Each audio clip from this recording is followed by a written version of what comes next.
Welcome to episode 5 of the Under Your Bed Horror Podcast all about horror. Each episode I get a guest on, talk to me about horror and some of their favourite ones. This episode's guest is Joe Griffin. Welcome, Joe.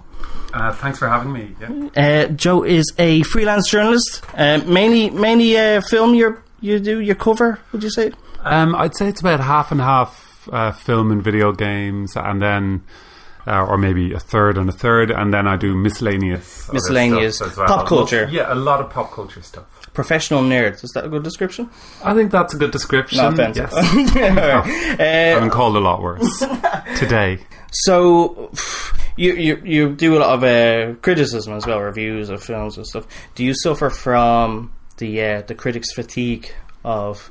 Do you still get excited about films? Yes, absolutely. And I know a lot of jaded critics, but I'm in a good position where I don't have to go see absolutely everything. So, you know, if you had to watch, a while ago there were a press screening double bill of The Watch and The Three Stooges, and if you have to watch consecutive really bad films, right, it can get quite wearying. But at the same time, most people don't like what they do for a living, and even watching a bad film is preferable to most tasks that you have to. So you're not going to complain? No, of course not. Right. No, I love my life. And The Watch and Three Stooges not so good. The Watch was okay. Right. Three Stooges, which I was kind of looking forward to because I'm kind of a Stooge geek. Me too. Yeah. Yeah, that was a disaster. Sadly. Really, I can't. I'm curious. The humour didn't age well, you know. So now when Mo goes to attack Curly with a chainsaw, because it's modern and it looks quite realistic, you expect geysers of blood to come out instead of sparks. Right. So the old ones were in black and white and they were sped up, so they're almost like live action cartoons, whereas this one is shot quite flatly. So it just, like, there's a scene where all three of them are on a bicycle made for three and it gets dragged along by a truck, and it just looks disturbing, not slapstick. Right. Yeah. It was a very strange project as well. Who's it for? Hipsters or old I'm not people? sure, because it's really it only really appealed to children. I think that concept now, if you're going to take it out of, you know, the original setting and put it in modern day, but then they put in Jersey Shore, and you know, they're selling the whole Three Stooges brand, but kids don't know who they are. The last Three Stooges property I can think of is in the 90s. There was a video game for the Amiga, which was really good. It was really fun, yeah. And then there are Stooges references in the Lethal Weapon films because Mel Gibson's such a huge He's fan. a big fan, yeah. In fact, that game turns up in Lethal Weapon 3. Really? Yes, no kidding. That is a nerdy little observation. Wow. Yeah. I was, from what I've seen, what do you think of the cast? 'Cause, the guy who plays Curly, from what the little clips I've seen, he seems pretty good. Or? I think the impressions are pretty polished.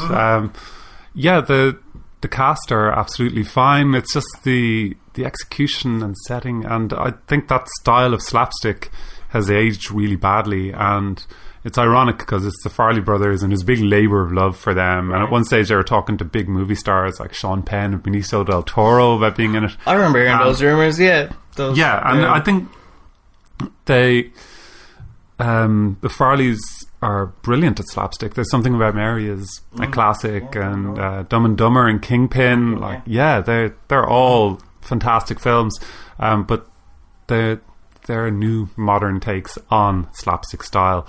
Oldie timey slapstick, it doesn't wash. And also doing stuff like there's an iPhone joke in it, and the Jersey Shore cast Snooki, making that really. Well, that's going to date it, because in a couple of years, hopefully, no one will know what the Jersey Shore is. You know? Yeah, like there's a good example is I read an interview ages ago with the director of Up, Pete Docter, I think his name is, and he said that he really likes the film Aladdin. But if you watch it now, it's got loads of 90s references and because Robin Williams. Yeah, and Robin Williams impersonate. There's an Arsenio Hall joke in it, and who knows who Arsenio Hall is today, you know? That is a shame. So pop culture references age films instantly. Anyway, you also review games. Yes, I do. I review games every week for the Irish Times, which is one of my favourite aspects of my working life, as you might imagine. How do you approach reviewing a video game? I'm not sure. It's a similar thing. It's very similar discipline to reviewing films or music. I've dabbled in writing about music as well. You just have to make it engaging and informative. I still subscribe to the idea, and not everyone agrees on this, that reviews are a consumer guide. So people, the vast majority of people reading reviews just want to know, what's it like? What kind of genre is it? Is it good? So then, I cover the same criteria that I would want covered in a review, whether something's playable or not, whether it's presented well, whether it looks good, if there's bugs or glitches, and then the trimmings as well. Like a big sticking point for me is stingy save points. If you play some bit like for 10 minutes and you can't get past it, and then you go, I'm playing Dead Space 2 at the moment. Have you played Dead Space 2? Yeah, I'm a fan. And there's a point in that game, I've been playing it for over a year now, but there's a point in that game that I just don't have enough to get through this one little bit. The things are killing me. But it's way too far to go back to the save points to go and gather more stuff and then go again. So for the past year I've been stuck on this level. It's a great game, apart from that. But you get, it's like a bit in your teeth. You just get belligerent about it and you have to see it through, right? And I keep on going back to it and everything, but it's just because it's not about where do I go from here, like the Portal games where you're just like, I cannot leave this game until I've worked out this seemingly impossible puzzle. It's just I can't get through. There's too many of them and they keep killing me. Great horror game, Dead Space 2. Because this is a horror podcast, we should probably and you're a gamer. Any horror games that you're particularly a fan of? This is going to sound really insincere, but I was going to talk about Dead Space 2. See, the thing is, I love horror films. I love video games, but I like horror video games, but I don't love them. And part of the reason, I think, is because video games and films just give me different things. They scratch different itches. So when I play video games, most of the time I like it to be visceral and fast-paced, and that something that prompts like quick reactions and intuitive. And a lot of video games that are in the horror genre, like say Silent Hill, there's a lot of meandering around and very plot heavy. Yeah, very plot heavy as well. Reams of exposition, and if you get bored walking too much in a video game, it dulls the horror in it. So like I like games that mix in elements of horror that aren't strictly horror games. Like something like Alan Wake is really fun. It's a third-person shooter, very Stephen King. Hints of Twin Peaks there as well. And Bioshock games have lovely elements of horror in them. But great storylines, so there's good stories too. They get the plot in without leaving you wandering around the place. Do you like Skyrim? I like it, but I think it overestimates how much you enjoy walking. It's not for me, to be honest. And I can see how it's a great game for some people, but I tried it, and God, I felt like just walking. I think it's good, but I don't have. I'm not a student anymore. I don't have, and no offense to students, but I don't have 100 hours to burn on the way. It's good, but there are other games that are much more my bag. More linear, would you say? Not quite. I'd say if there was a genre crossover to video games that I really appreciate the most, it'll be action. I think video game. I'm a really big fan of action movies, and I think that games are delivering better action set pieces at the moment than action movies. Something like Uncharted, which is being adapted into a film at the moment, that's a much better blockbuster movie than a lot of blockbuster movies I've seen. So, and things like Gears of War, Call of Duty. I'm playing Sleeping Dogs at the moment. I really love it. Borderlands. Those. If you're appropriately enough to put a gun to my head, shooters would be my favourite genre. But I play all kinds of games. Regarding horror games, have you ever been genuinely scared by your game? Yes, I've got two specific occasions. One was when I was playing the first BioShock on my own in the house at night, and I'd gotten off the couch to lean closer to. I was so engrossed in it, and during one particularly tense moment, the cushion from the couch fell on my head. And I actually let a really embarrassing shriek when that happened. And years ago, when I was playing Quake, I dreamt of some of the more grotesque beasts in that. Right. So it can happen. Well, it's so immersive now. It's so you get completely enveloped in it. I had to stop playing Condemned. Have you played Condemned? No, actually. Very, very miserable game. That the first 10 minutes you're walking around with a plank with a nail through it, and you're told there's a psychopath running around. It's just going, this is too much. That's I'll go back bleak. to it. Yeah, very bleak. Yeah. It was unpleasant game. Looked great, but yeah. Anyway, will we move on to your actual? I should talk to you about horror films. Obviously, yes. Are you a fan? Would you? Yeah, absolutely. What I really love about them is one is that they're one of the few film genres that's completely unforgiving, much like comedy. Actually, if you really know if a comedy is not working because you're not laughing, and you really, really know if a horror is not working because you're not scared. And so the filmmakers have to work hard, and especially now that we've seen so much and we've become so desensitized, and a lot of what we see in the news is horrific. So filmmakers have to work really hard to elicit that kind of jump and scare, and when they do, it's just magical. And there's nothing while I love all genres, there's nothing that grips you like a good horror film, and it's great training for filmmakers as well, like people like Cronenberg and Sam Raimi. And Joe Dante and people like that. They bring loads of the disciplines from horror into the other genres when they get into the mainstream or when they dabble in something else, and you can see the pizzazz and the style that they bring to those films. So they know they've entertained the hardest audience in the world before they move on to action movies or superhero movies or something like that. Can you remember what was the first horror you remember seeing? One of my earliest I can't tell whether it was either Something Wicked This Way Comes, which was that thing about carnies and stuff, which I really enjoyed. It's I remember I was in my aunt's house in Limerick, and I remember that feeling of being terrified but like really wanting to continue watching. I was completely transfixed. And another really early memory I have is of The Birds, which my sadistic older brother let me stay up to watch, because he enjoyed how I went white as a sheet when I watched that. It really got to you because the birds, and you're looking out and there's birds outside and they're everywhere. Yes, it's a real testament. First time you see that film, you really realise how many birds there are in the world. And it's a real testament to Hitchcock that you never see birds in the same way again. No. A scene where she gets caught in the room, and it's just got that little moment of calm, and then they all land on her, and she's trying to grasp at the handle to escape, and you can see there's a little close-up of the beaks pecking at her hands and stuff.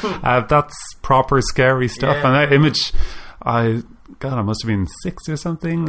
30 odd years later, that's still with me. Oh.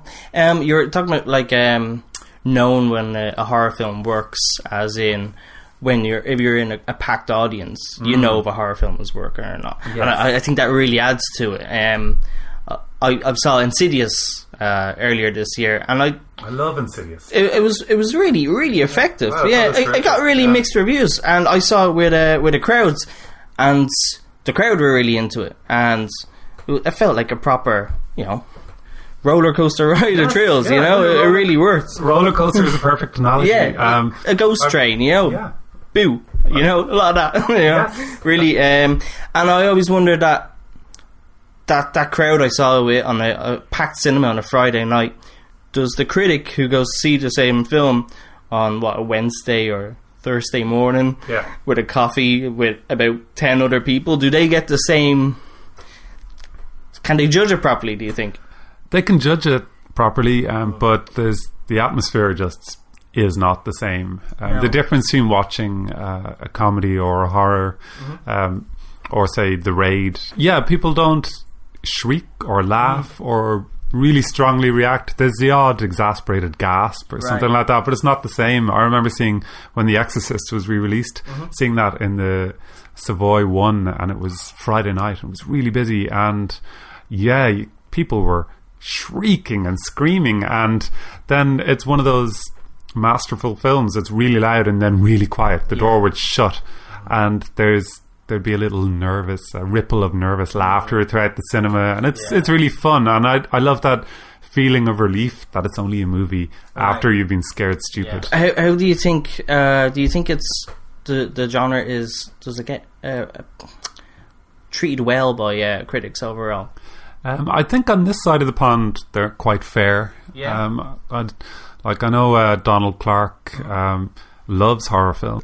There is an old guard that don't quite respect it, but of people I know and a lot of the European critics I read, it's pretty well respected. It's gathering momentum and respect all the time. And like I said, anytime a horror filmmaker dips their toe in the mainstream, it kind of legitimizes the genre a little bit more. Yeah, and one of the films that really legitimized it was one of the films you picked, Silence of the Lambs.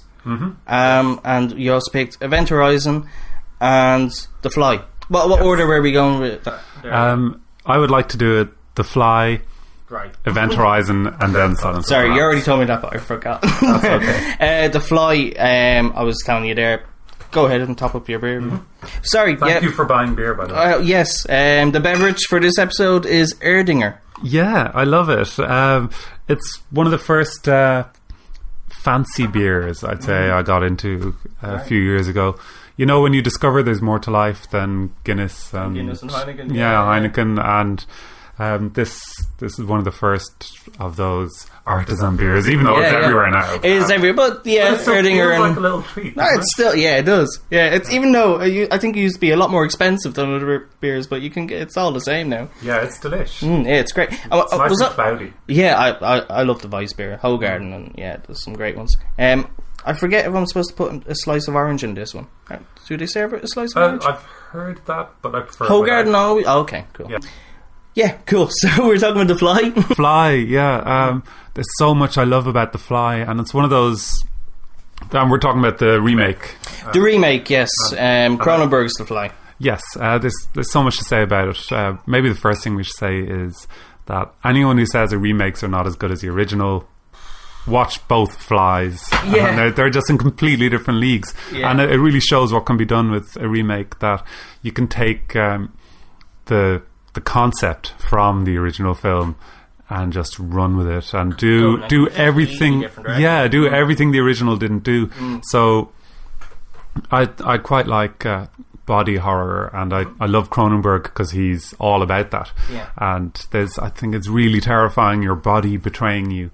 And the premise of this is Jeff Goldblum, for anyone not listening. We'll give the base. He goes through a transporter. Yeah, he's a genius inventor. Seth Brundle. Well done, great name. So he invents these teleporters, and they seem to be working, despite a mishap at the start when he teleports a dog and it emerges inside out in the other. It was a baboon, wasn't it? No, it was a dog at the start and then a baboon later. Oh, really? Okay. Yeah. Sorry, apologies. No problem. I'm a good 80% sure, but that's diminishing now that you said that. But sorry about that. No, it's fine. So then if he seems to have mastered this incredible machine, and it would be so amazing if teleporters existed. No more Ryanair. Can you imagine? Oh, yeah. I know somebody who was asked where he would teleport to if he could teleport, and he said the bus stop.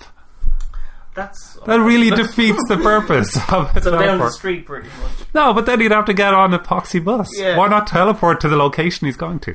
Anyway, that's unmatched.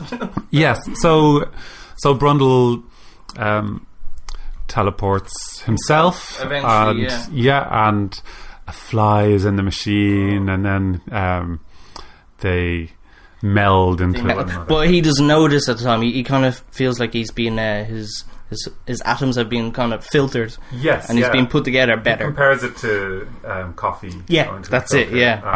What I love about this and loads of Cronenberg stuff is that the science sounds plausible. When people in it are, and it's a B movie, of course. It's about a man who turns into a giant fly, but in other B movies, you'd have somebody in a white coat saying, just speaking gobbledygook, and it's just not convincing as science. So sometimes the scientists are like miscast young attractive actresses, like Elizabeth Shue in The Saint, who looks about 12. But with this, he seems like a passionate, intelligent scientist. He does. Well, it's Jeff Goldblum's performance. He's really a fast talking, twitchy guy. He convinces me as a guy who might actually invent something like this. Yeah, and he's also quite fly-like in the start. Anyway, he's quite thin he does, and agile. Yeah.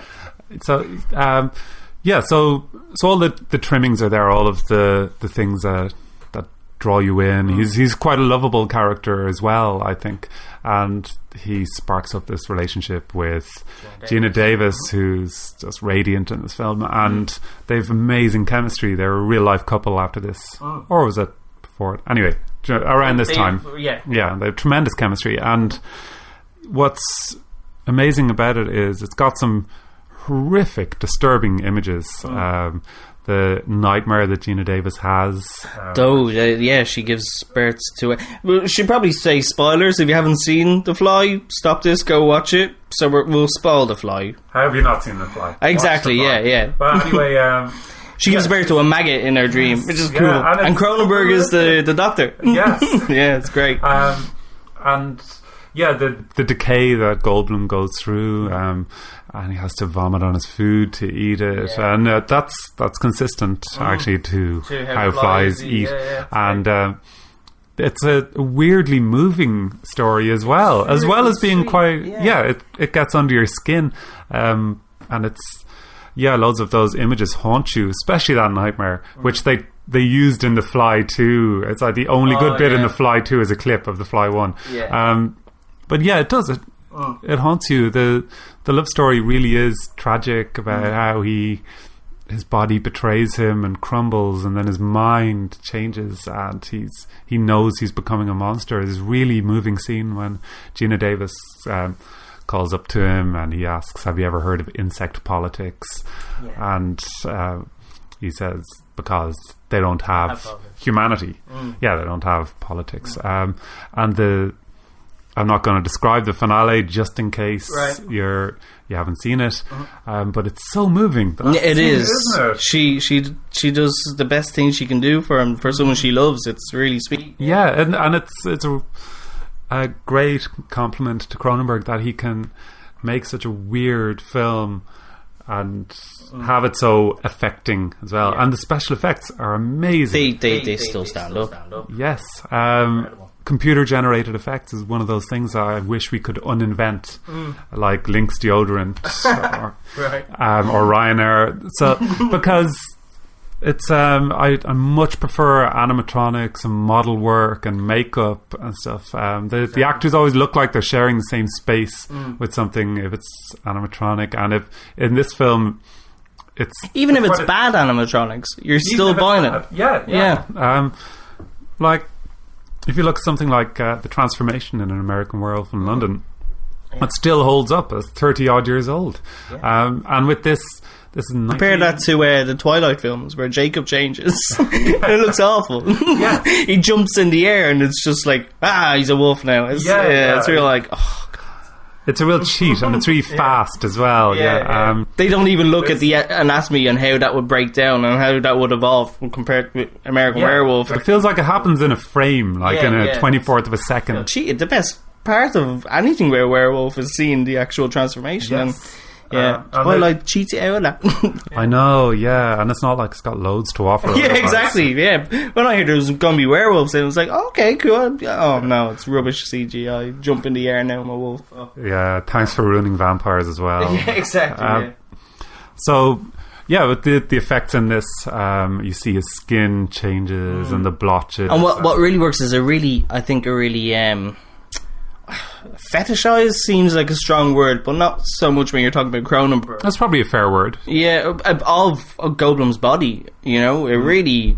he seems kind of shiny in most of it, and when he's at his a really visceral stage just after he's come out, where he's having all the sugar and he's a sexual dynamo, you know. It really, it's close to porn how the camera looks at his body. So then when you see that fall apart, it's really effective. Yes, yeah, and it's the best use of Goldblum I've ever seen. Definitely, yes. Easily. Yeah. And it's one of my favourite Cronenberg films. My favourite is actually A History of Violence. Really? Yes, okay. But that's not a horror film. But The Fly is easily one of my favourite horror films, and it's got that hold on you. It was on not that long ago on TV late at night. Right. It's something like at midnight, and I was just about to go to bed, and it had been on for about half an hour, and it was on TG Caher or something like that, and I was like, wow, you can't turn it off. I'm going to be tired tomorrow. You just can't. It's one of those films I've lost count how many times I've rewatched it. It's very watchable, definitely. And another thing which a lesser film would do is I forget the name of the actor who plays Gina Davis's editor / ex. Yes, I can't remember the name of that actor. Doesn't matter. He's great in it anyway. Other films would really villainize this guy because he is a bit of a prick in the film, but he also seems to really care about her, and then he kind of ends up being almost a hero at the end. It's a very, very grey area about this guy who's obviously a bit of a bastard, but he doesn't get his coming up. Obviously, he gets his foot taken off. Is it his foot? No, his hand. His hand. Oh, and his foot. Yeah. But there's no real resolution that a lesser film would have something horrible happen to that guy, but more horrible than that. They would have him die. But it almost ends the film where you feel like she might end up with him, which is very strange. They do what they can with him. He's a lot more three-dimensional than he could be. Exactly, yeah. And then what he seems when you first meet him as well. And the thing is there was a really funny article in Cracked ages ago, and it was films in which the villain was right. And one of them was Ferris Bueller's Day Off, and Ed Rooney, the principal, he is in the right. Bueller is not a nice guy, and he's undermining the school. And it's the same with this editor character. Like, if somebody told you they'd invented a teleportation machine, you would be skeptical, you know. And if your ex started dating Jeff Goldblum at the height of his handsomeness, as we've established, you wouldn't be thrilled about it. So a lot of his behaviour, while unsympathetic, is understandable. Are you noticing that there's a fly buzzing around as well? We were talking about the fly. Oh, yes. Isn't that weird? Actually, I didn't see it. It seemed to come over to say hello. Yeah. Very strange. Extra contributor. Yeah. Any more to say that? Will we move on? I think... Oh, one more thing to say, actually. Okay, go ahead. When I walked into this room, which is a shrine to pop culture, there's a big poster for The Skin I Live In. And I think that's a lot like The Fly, in that it's kind of a body horror, and it's a mad scientist movie told in a sophisticated way. Don't you agree? Yeah, yes, I do agree. Yeah. It's definitely a horror, and whenever there's a really high quality artistic horror that comes out, people seem to not like to call it a horror, but that's very much a horror film. I think what happens in that film is horrific. It's very chilling, and there's it's very Cronenbergian, definitely, it's body horror, and mad scientist, exactly, the difference, I guess, is the mad scientists in these films don't wear lab coats. That's the big difference. Will we move on to what was the next one we were going to talk about? Event Horizon. Okay. Bold choice, some people would say. I know it wasn't received that well when it first came out in 97. I think it's kind of become a bit of a cult classic at this stage, would you say? Yeah, I'd say so. Actually, I interviewed Jolie Richardson last year for that Shakespeare film, Anonymous. And really sorry about the name dropping. That's okay. But I mentioned to her that I loved Event Horizon, and she said young film critics are always mentioning that to her. Really? Yes, and I was really blown away that she said young film critics, and I was sitting there. But yes, she's in it, even though she's best known for something like Nip Tuck or period dramas. She's played a few queens in her career.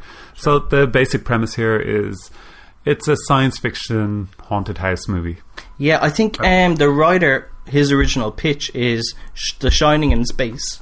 That's fair. It sums it up well. That's a pretty fair description. He didn't have a script ready, but he just said The Shining in space, and the producer said, "Yeah, cool. Yeah, that sounds great." A big bag of money. yeah, it almost sounds like that. Yeah, well, there's one thing about and I talked wistfully about how in The Fly it had the kind of special effects. It's not really as much in favour anymore, and Event Horizon is kind of a relic as well in that it's really expensive hardcore horror film, and they just don't do that anymore. Even the mainstream ones, like say something like Saw or Hostel or Paranormal Activity, which would now be considered a phenomenon, they're all really cheap. I don't mean that in a disparaging way, but they're low budget films. Whereas I think expensive, lavish horror films, and this is lavish, it's elaborate, it's great looking, they're really rare, they're really precious, wonderful thing. And the reason I included this is because the films we're talking about on either side of it, they're quite classy horror films. Whereas I think this is not especially, but it's got the scares. I think when I saw this in cinema, it blew me away. I find it proper, like, among the scariest films I've ever seen. Right. And so, yeah, the premise is this spaceship has disappeared. And Event Horizon. Yes. Even the title is quite cool. It's cool. Very cool, yeah. And it disappeared, and it's reappeared now, and nobody can account for why. So this crew is sent. Lawrence Fishburne, back when he was called Larry Fishburne. Really? Did you know? Yeah, he used to go by Larry Fishburne. I didn't know that was as recent as 97, though. He's called. I think so. I think he was Lawrence around The Matrix. But we can. I'm sure somebody listening to this right now is in front of their computer, Googling it to prove me wrong. No, that's wrong, actually. I really look forward to that correspondence. So anyway, Mr. Fishburne is the commander of this crew, and Sam Neill plays the designer of the ship. And one of the earliest shots is so good. It's Sam Neill looking out the window, and then you see it pans out into this vast space station that he'd been sleeping in. So there's a crew there, including Jolie Richardson and Jason Isaacs. Hello to him. Hello, Jason Isaacs. Kathleen Quinlan, who I think is a very underrated actress, and a handful of others. Quite like Alien with the blue collar crew. There's a lot of Alien similarities with coming out of deep sleep, and then Prometheus. Actually, I was watching it earlier today, and I was going, God, this is very like the start of Prometheus. Event Horizon's much better than Prometheus. I'm just going to say it. And I never thought I'd be saying a P.T. Anderson. Oh, no, it's not P.T. Anderson. It's the other. It's Paul Anderson. Not Paul Thomas Anderson. Probably his best film, would you say? Easily. Are you a Resident Evil fan? I think they're fine. They're kind of fun and schlocky, but that's it. I think they're video game adaptations, actually. And it's a really hard adaptation to do, a video game thing. But they're quite fun, dumb films, but they're quite disposable. I think this film, Event Horizon, was a really fortunate matching of director and material. Because Anderson, he can be quite shallow, but he's quite stylish. The films look good. He uses special effects really well in this as well. And so it was just a really happy kind of alchemy that he was associated with this. And then he hired all these classy actors who bring so much conviction to their roles, so much tragedy and horror. What happens is they board this ship, and it had been away, but then there's this dark, ominous presence in it, and all of their past regrets and mistakes and tragedies. Sam Neill's character has a dead wife, and the Lawrence Fish, and each one is horrific and haunting in a really different way. So Quinlan's son was really sick, and Fishburne had left somebody behind in a fire, left one of his men behind in a fire. So he gets visions of this. And they all get these visions, and they're all different kinds of horror. So some of them are creepy and unsettling, and then some have those just violent jumps and scares in it. And it, more than most other films, it really delivered the scares for me. So I hold it quite dear to my heart. Okay. Yeah, I think a lot of people do. It's one of those films I kind of considered one of those forgotten mid-90s high concept sci-fi films. But a lot of people seem to be big fans of that film. Yeah. Not that many people saw it, but those who do love it. Yeah, exactly. Or those who did. It has a strange tone at the start that I couldn't really get if it was trying to be funny or not. There's a scene in it where Sam Neill is explaining the whole situation, and he says, but we thought it was gone, but we heard this recording, and he plays the recording, and it's literally and then he stops it, and they're like, what? And I'm like, is this playing for laughs? I wasn't sure. It was like, obviously you heard that recording and you said, let's go see what's going on there. And there's that scene is quite funny, but it's also scary. The sound is really horrible, and I love that it's just sound. I love that it's not video, so your imagination. Eventually you see some video, but you hear that first, and it builds up the dread quite well. It really does, because you're not really sure what they're talking about. The science of it, I don't know enough about quantum physics or any of that to know if you can really if it's ever possible in the future to make your own black hole on a ship, and then the ship travels through the black hole. But he explains it well with the piece of paper. Folding a piece of paper. I like visual aids. Yeah, it really helps. Yeah. It's like, well, it's just like this, and he folds a piece of paper and he puts a hole through it on both ends, and he goes, that's how you travel to the other side of the galaxy. And people are like, oh, okay. Good enough for me. That'll do. That explains it, yeah. But it's like what I was saying about Cronenberg. It just has to sound plausible. It doesn't have to be plausible. Exactly. Yeah. So I just find it such a fun film. It's a lot of fun. It is, yeah. And nasty. Nasty, yeah. Really nasty. Uncompromising, and that's another thing they don't really do anymore. Is big budget nasty. Yeah, I would say even nasty, like. I'd use an American expression, R-rated films. Yeah. Like a good example is Die Hard. When the first Die Hard came out in 88, I think it was quite violent. Yeah. People getting shot in the groin from underneath tables, and there was like the most gratuitous nudity I've ever seen. Exactly. One of the hostages happened to be changing when the terrorists come, and it's got a hard edge to it, and.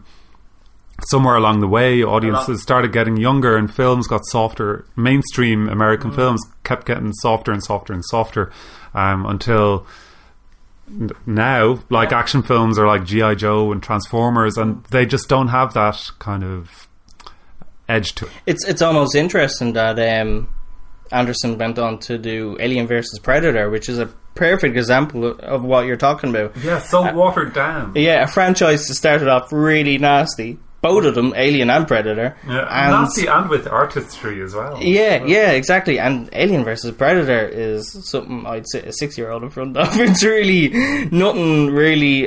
It's not nasty. It's not greedy. It's a quite silly. Not intelligent. Not intelligent. No, it's a pretty bad film. To be honest, yeah.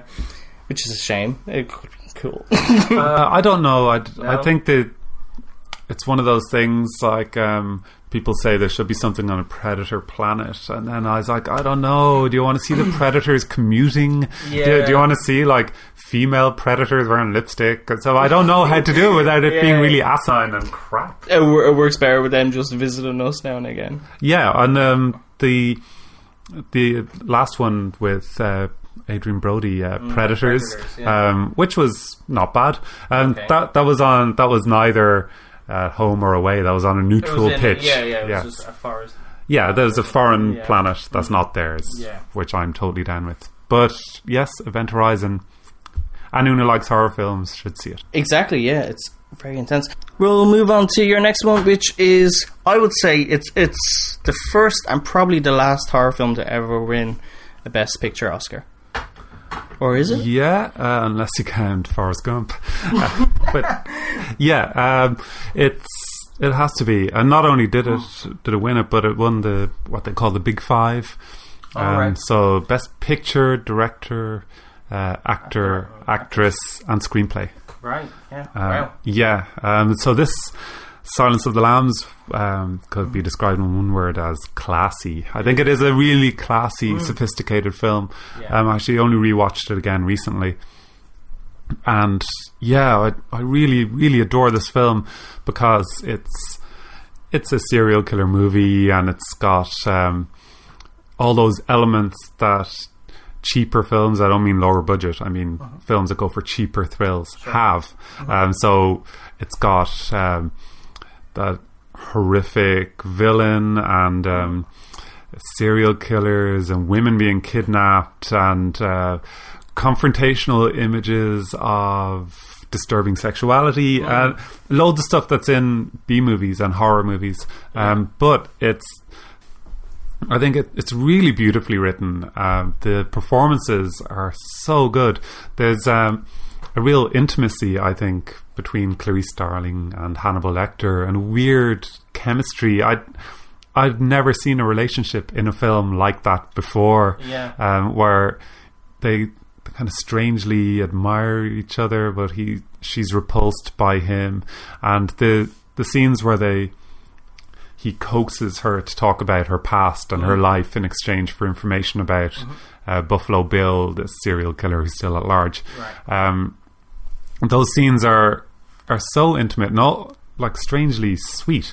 And I really love how it's shot. There's plenty of point of view shots, but in the scene where Jodie Foster is talking about the source of the title, the lambs, it's really intimate, and the camera just draws in closer and closer, and you almost feel like you shouldn't be there, like you're eavesdropping on something. It's just so beautiful, but at the same time it's full of those cool, exciting ideas, like Hannibal Lecter's, spoiler alert, as if there's somebody on the planet who hasn't seen this film, but the Lecter's escape scene is just so full of good ideas, and you really don't know where it's going and what's up his sleeve, and whether it's him lying on top of the elevator, and all these little things. Chris Isaak plays the leader of the SWAT team who is sent in to take him down. Yes. Really? Okay.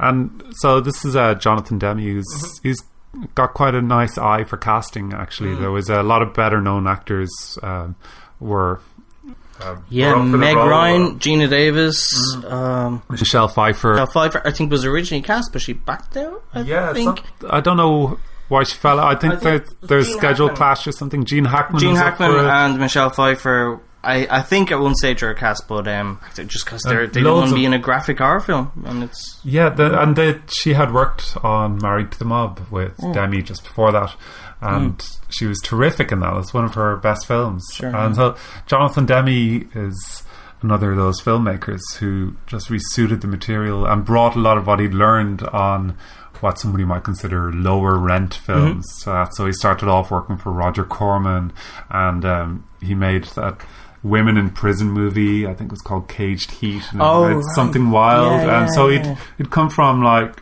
Corman exploitation films and then comedies to this, to Silence of the Lambs, and he was and he'd done music documentaries as well, like Stop Making Sense.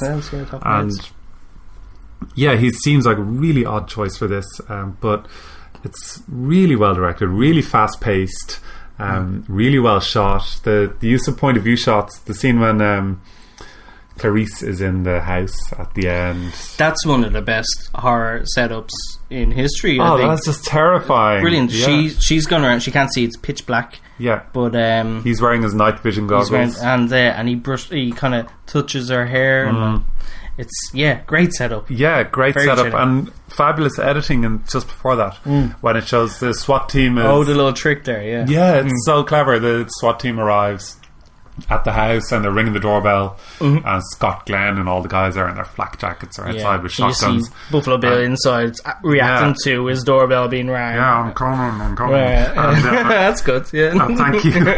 And so it suggests that he's about to open the door to like the might of the FBI.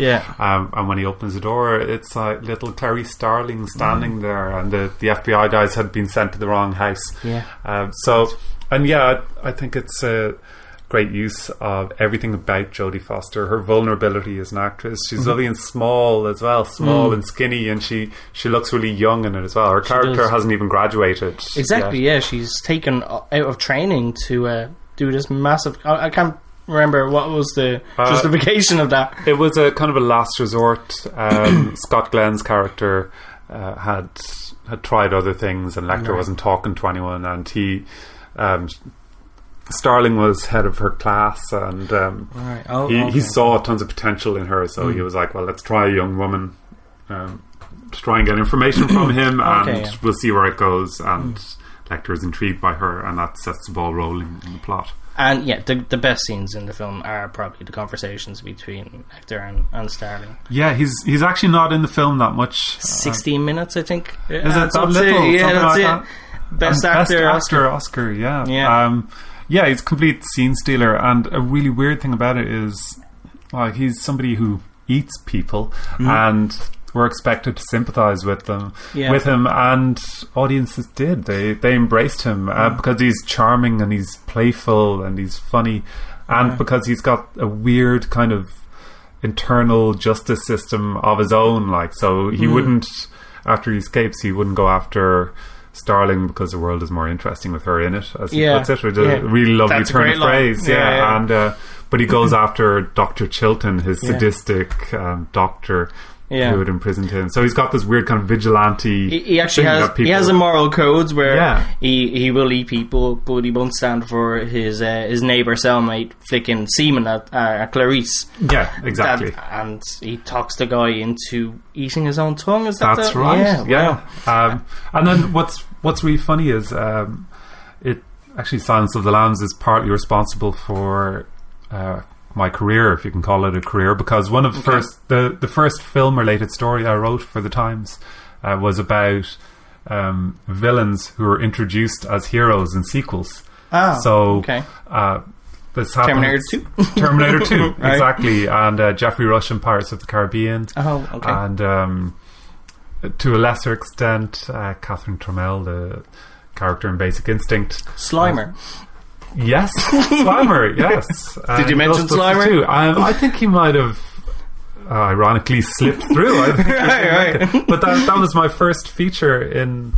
I could be wrong about Slimer, but he's presented as a friendly entity in the second. No, you're right, he was, and then he's their buddy in the series. I know, what a rip. No consistency. Sorry, but yes, it happened to Hannibal Lecter. People loved him, and then in the next film, in Hannibal, he's being pursued by that Gary Oldman, one of his previous victims, who now has no face. And what they do is, and it's a minor miracle that they pull it off, is they have Hannibal Lecter, who's quite a reprehensible character, kind of a monster, and so they have to dial up the other villain more so. Buffalo Bill. It was just sorry, I was thinking of Gary Oldman there. Buffalo Bill is they really have to make him particularly nasty. And sadistic, and Buffalo Bill, played by Ted Levine, that was his big breakthrough role as well. It's incredible. The great performance. He really goes for it. Like, it's completely fearless. Do the voice again. Can you do the voice again? I can't. You can't do it on cue? No, not quite. That's a shame. I might end up doing it naturally. Slip it in later. Right. But the way he's got this really horrible obsession with trying to make a woman suit, and this elaborate schemes he has. Remember, he pretends to have an arm in a sling or something, and that woman, the senator's daughter, ends up helping him lift the couch into the truck, and She's a size 16. That's right. She was a big girl, as they say later. And she's actually quite a well-written character as well, even though she's only in it a tiny bit. So she doesn't really lie down and take it. She gives him hell while she's down in that pit. Yeah, and that's so good. And when we first meet her, she's singing along with one of my favourite songs, which is American Girl by Tom Petty. And so we see that, and we see that she has a cat, and who we see then looking out the window, waiting for her to come home as the van is driving off. And yes, later, so there's loads of little details, and it's a film that's really rich in detail, to give you her character in such a short space of time. And then later on, she uses the bones of her leftovers to kidnap Buffalo Bill's poodle and hold it hostage. And that's a great wild card for the film. So you're wondering if that will be her redemption or if it just makes things worse. And while that's happening, that's when Clarice Starling calls to the door. So there's all these, like a house of cards, all these little horrible things that can go wrong for Starling once she sets foot in the house. The character of Buffalo Bill at the time, they got a lot of flack over from LGBT groups, which I think he explained himself best, going, this is not a representation of a gay character or a transsexual character or anything like that. They even say exactly that in the film. And Starling says he's gay, and Lecter says he thinks he is. Yeah. So I think they intentionally put that line in to try and distance him. Exactly. Yeah, I think I don't think he's supposed to be portrayed as a representative of the LGBT community. No. That's why I was reading that recently and going, that's an insane notion that this could ever be seen as a representation of LGBT. It's because and what happened out of that, which I found interesting, was that Jonathan mentions that he realised that there was a lack of positive representation of gay characters in cinema. What was his next film? Philadelphia. Which is very interesting. Very different. The thing about Philadelphia was I thought it was fine, but it was a bit heavy-handed, and I really hate the double standard of Hollywood. I think they kind of congratulate themselves for making films like Philadelphia and Brokeback Mountain. And don't get me wrong, Brokeback Mountain is an incredible film, one of the greatest modern cinematic love stories, I think. But at the same time, there's no openly gay movie stars. No, I think the numbers just don't add up, you know. And if they are openly gay, they're British. They're not from Hollywood. They're not. Yeah, they're not stars. Exactly. There's I shouldn't say that. There's openly gay actors like Neil Patrick Harris or whoever, but there's no openly gay movie stars. Let's say the top 30 biggest movie stars in Hollywood, not one of them is openly gay, and I think it's suspicious. And Rupert Everett actually said in an interview a while ago that he would discourage young men from coming out if they wanted to have a good career as an actor. It's crazy that it still affects in this day and age. I know, yeah. In fact, he believes that it cost him Basic Instinct 2. Really? Yeah, and at the time it was supposed to be himself and Sharon Stone, directed by David Cronenberg, bringing it all back. Wow. Yes. So very interesting. Yeah, I was really looking forward to it, because I think when maverick directors, actually like Silence of the Lambs, when these kind of quirky maverick directors get a mainstream budget, the results are really special, you know. Back to Silence of the Lambs, it's definitely a film that you can see its influence all through the 90s right up until now. 7, and then there was 7 is probably definitely one of the better imitation. Well, yeah, the best post Silence of the Lambs. Yeah, when I say imitation, I say stuff that got greenlit because of Silence of the Lambs. Yes. It kicked off a whole thing. Copycat. Yeah, well, we both said copycat at the same time. That's strange. Yeah, but it comes to mind. Right, when you think of post Silence of the Lambs films, copycat. And they even had to go and consult a killer in that, just like in Silence of the Lambs, and they had to do that with Just Cause as well. Really? Is Just Cause any good? Not really. Okay. I'm afraid. Yeah, I'm sorry. All right. But yeah, that technique of the storytelling technique of having to visit somebody in prison to get information on somebody even more dangerous. That was imitated a few times. And yeah, loads of serial killer films. Those Morgan Freeman ones, like Along Came a Spider and Kiss the Girls.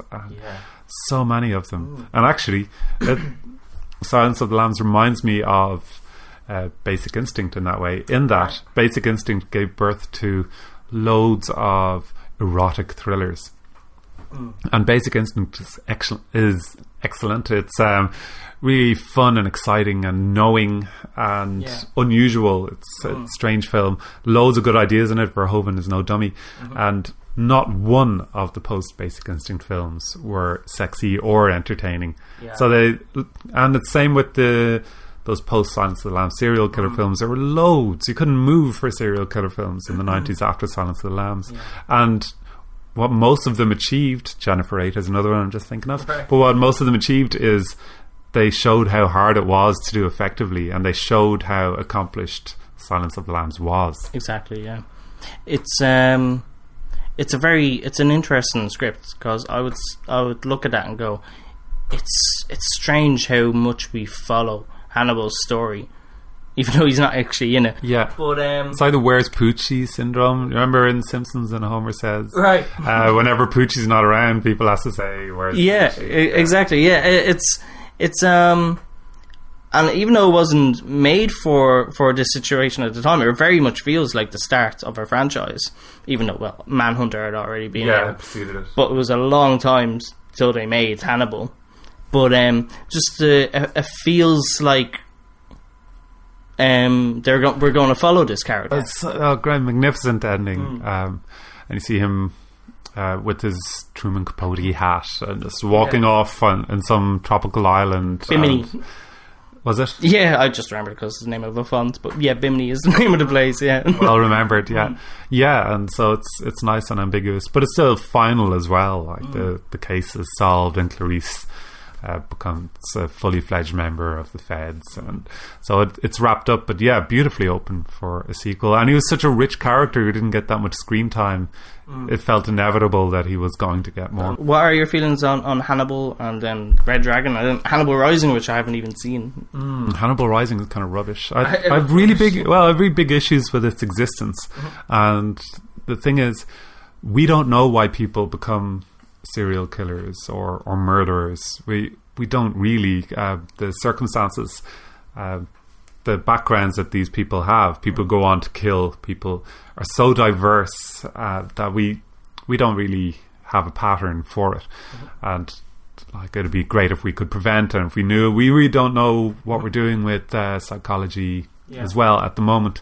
So I really have issues with, from a storytelling point of view, trying to explain in too much detail why somebody is who they are. Right. I think part of the power of Hannibal is, he had this life before he was captured, but we don't know why he is the way he is. And Hannibal Rising tries to explain it, and it instantly makes a character less interesting if you're speculating to that extent why he is what he is. And also, I dare say, it's much scarier if Hannibal had a really idyllic, lovely upbringing. I haven't seen Hannibal Rising, so I'm guessing he doesn't have an idyllic upbringing. No, it wouldn't be much of a film if he did it, right? Exactly, yeah. Why would they make it? It's a thriller kind of thing, but it was really ineffective, really disappointing.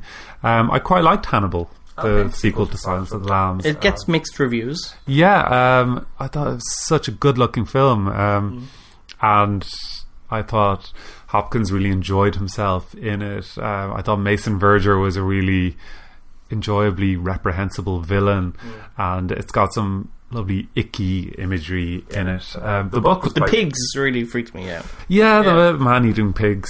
And reversals in food chains are always disturbing. Always. You can take that to the bank. Exactly. But I did. I found it quite an entertaining film. Obviously not in the same league as Silence of the Lambs. Red Dragon was was fine, but a little workmanlike and a little miscast. Edward Norton played Will Graham, and Norton just looked way too young for the role. Norton's always looked young, and Graham is supposed to be this like embittered, experienced guy, and it's hard to look embittered and experienced if you look about 20 years old. And also it stood in the shadow of Michael Mann's Manhunter, which is great. That's quite a scary film. Who's Brian Cox or Anthony Hopkins regarding your portrayal of Hannibal? Yeah, Cox is more believable, but Hopkins is more entertaining, and I'm quite shallow, so probably Hopkins. Well, Silence of the Lambs is a stronger film overall. It is. Cox didn't become a scenery chewer until a few years later, like when he was playing Striker. 25th Hour with Edward Norton, you really chewed it there, yeah. Sorry? 25th Hour? Yes, I'm thinking X-Men 2. Oh, right, yeah. Striker, that's no scene unchewed. Yeah. Great actor, though. Yeah, great. Fabulous actor. Okay, will we leave it there with Silence of the Lambs? Sure. Okay, yes. Closing question. I gave you 3. If you could just slip in one more, what would it have been? Yeah, there was one that nearly made it instead of Event Horizon, and it was one that delivers those visceral scares, and it's The Descent. Oh, yeah. That's a scary film. That's a modern classic. That it really is, isn't it? It really stands up as in films that truly terrified me that were made in the last 10 years. Yeah, scared to rewatch it, like. Yeah, exactly. Yeah, I have actually only seen it once, and I was like, wow, that was effective. Yeah, I don't want to watch that again. It was too scary. Yeah, there's some great sequences. The night vision, brilliantly used, sweeping over to the corner and one of those things. Yeah, the camera doing that. Yeah, and I loved how it established the characters really efficiently earlier on when they were whitewater rafting, and you see that it's an almost all female cast, and you see that they're risk takers,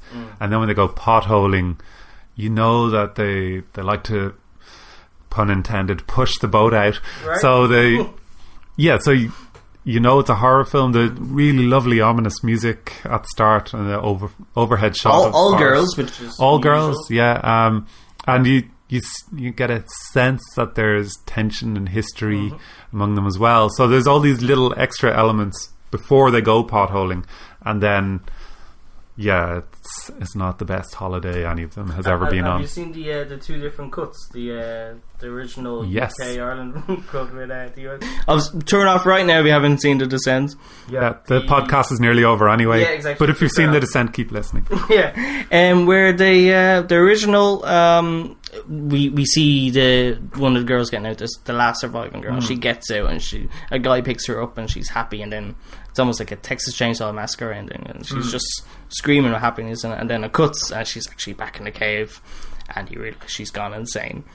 Yeah. And she's like with her daughter. Yeah. Exactly. She's really slipped away there. Yeah. But the US ending, and I haven't watched this, but what I've heard is it cuts.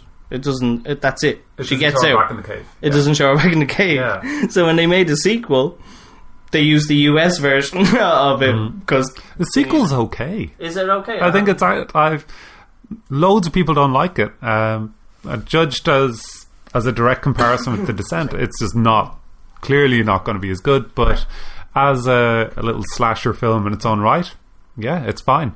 Okay. But I loved not only the set pieces and the jumps, the actual creatures. The creatures are great, and it's a really violent, really unflinching film. Yeah, I love all that, but I think the baggage that the girls bring with them, you can really sense it. Yeah, I think that really sets it apart. But they don't overplay it. They don't. Yeah, but can ignore that. The chickens come home to roost though later on, and they start turning on each other. It's that I think that's what elevates it for me. It's just such a fabulous film. But so the short answer is that is the other film I would have chosen. Oh well. Could have talked for ages about it. It's a great film. We'll leave it there. Thanks for coming. Yeah, thank you so much for having me. I really had fun. Great stuff. Okay, thanks for listening, everybody. See ya.